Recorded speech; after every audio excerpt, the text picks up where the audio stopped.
My stomach is making more noise than the ocean. I wonder if Katara would notice if I tried to catch one of those glowing sea slugs for a snack. Probably. She has that responsible older sister look on her face right now. I have to keep my head in the game. We are in enemy territory, and I am the only one here without a flashy element to bail us out. I need this boomerang to be sharp enough to shave a cactus cat. Sokka is over sharpening again. I can hear the metal grinding from here. That is his I'm stressed but I won't talk about it habit. He thinks he has to carry the weight of our safety all by himself because he can't bend the elements. He doesn't realize that his brain is the most powerful weapon we have. I should probably tell him to eat something before he starts eyeing the appa's fur as a snack. Sokka, if you sharpen that thing anymore, it's going to disappear into thin air. Why don't you take a break? I saved some of the smoked sea prunes from earlier. Can't talk, Katara. I'm in the middle of a high-stakes maintenance cycle. Besides, those sea prunes taste like soggy boots. I'm holding out for something with a little more meat. She's doing the look, the one where she sees right through the jokes. It's the same look Mom used to give me when I tried to hide a bruised knee. It makes me feel like a kid and a warrior at the same time. I want to tell her that I'm worried about what happens when we finally face the Fire Lord. I'm the plan guy, but what if the plan isn't enough? He looks so much like Dad when he's quiet like this. It's easy to forget that he's just as scared as I am. We've come so far from the South Pole. Sometimes I look at him and I still see the boy who tried to fight an entire Fire Nation ship with a club made of bone. I need him to know that he doesn't have to be the Southern Cross for all of us every single second. You're thinking about home again, aren't you? Or maybe about the next battle. You can say it, you know. You don't always have to be the guy with the plan. If I'm not the guy with the plan, then I'm just the guy with a bag of dirty socks and a boomerang that comes back half the time. Someone has to keep us on track, Katara. Her hand is cold from the water, but her grip is solid. She's the strongest person I know, not because she can move the ocean, but because she hasn't let the war turn her heart into ice. As long as she's standing next to me, I feel like I can actually win. I'll sharpen 1,000 boomerangs if it means keeping her safe. He finally stopped moving. His hand is warm and calloused from all that training. He is the heart of this group. Aang is the avatar and I'm the waterbender, but Sokka is the one who keeps our feet on the ground. I wouldn't want to be at the end of the world with anyone else. We're going to make it back to the South Pole together. I have to believe that. You're much more than that, Sokka. You're the reason we've made it this far, and for the record, your plans are actually pretty good, even the ones involving giant wooden statues. See, I knew you liked the sludge monster idea. I'm a genius. Now, give me those sea prunes. I'm starving. Look at him down there. He is just a muscle-bound dork who doesn't have a lick of mana in his entire body, yet he never stops moving. It is honestly exhausting just watching him. I am a royal, a member of the House of Silva, and yet I am struggling to keep this simple water sphere from collapsing. If he looks up and sees me failing, I will never hear the end of it.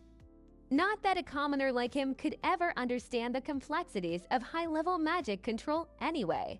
4,998, 4,999, 5,000. All right. My arms feel like they're made of lead, but I can still go. I can feel the pressure from Noelle's magic up there. It's huge. It's like a giant roaring ocean hanging over my head. She works so hard every single day. Most of the royals I've met are arrogant jerks, but Noelle is different. She's a fighter. I can't let her outwork me. Arg, not again. Why will this stupid mana just do what I tell it to do? Whoa, that was a huge splash, Noelle. You almost took out the whole forest. Your power is seriously incredible. You just have to keep at it, and you'll be the strongest mage in the kingdom for sure. He is so loud, and why is he sparkling like that? He should be making fun of me for failing, but instead, he's acting like I just performed a miracle. It is so frustrating. My brothers would have laughed at me. My sisters would have called me a disgrace, but Asta just stands there with that stupid, honest face and tells me I'm incredible. It makes my heart do that weird flippy thing again. I hate it.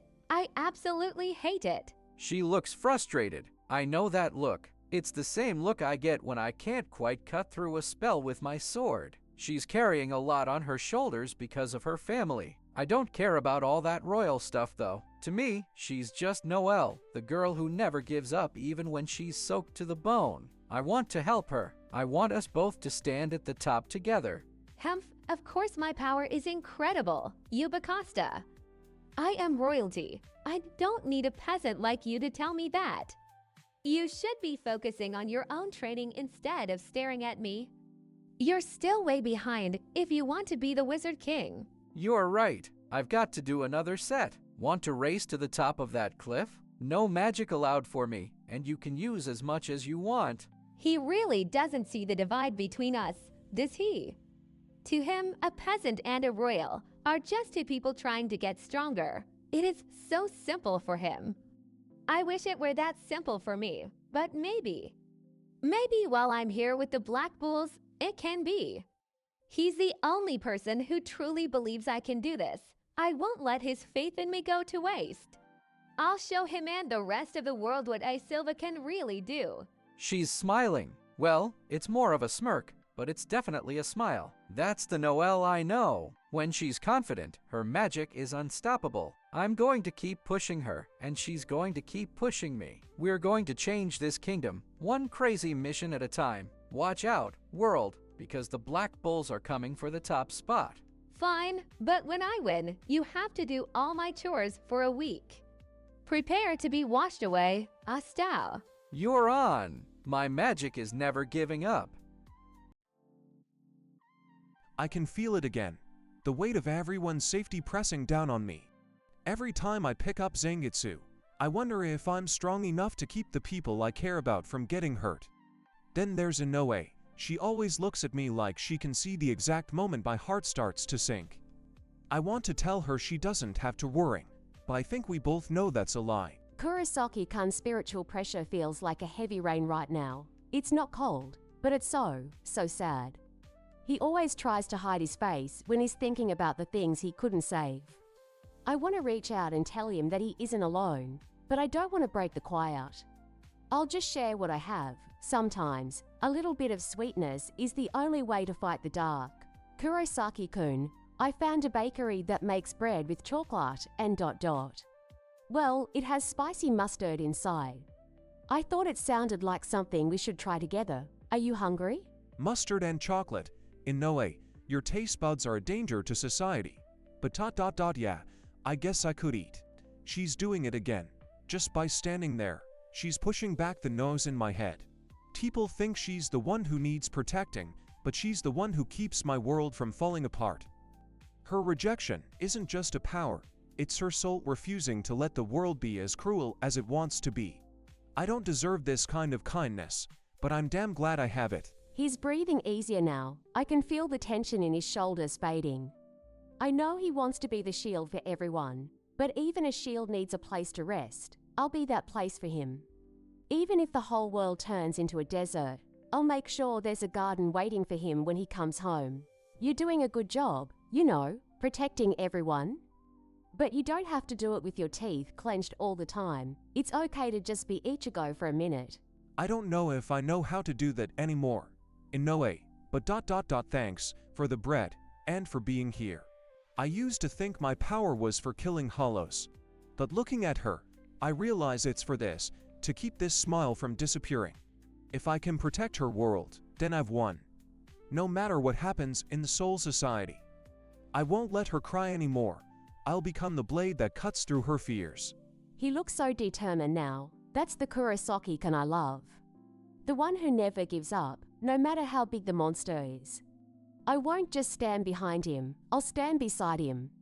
My Santen Keshin will be the strongest shield he's ever seen. We'll protect each other. Let's go home, Inoue, before that mustard chocolate hybrid of yours actually starts to melt. Right, and after that, maybe we can find some leeks to go with the leftovers.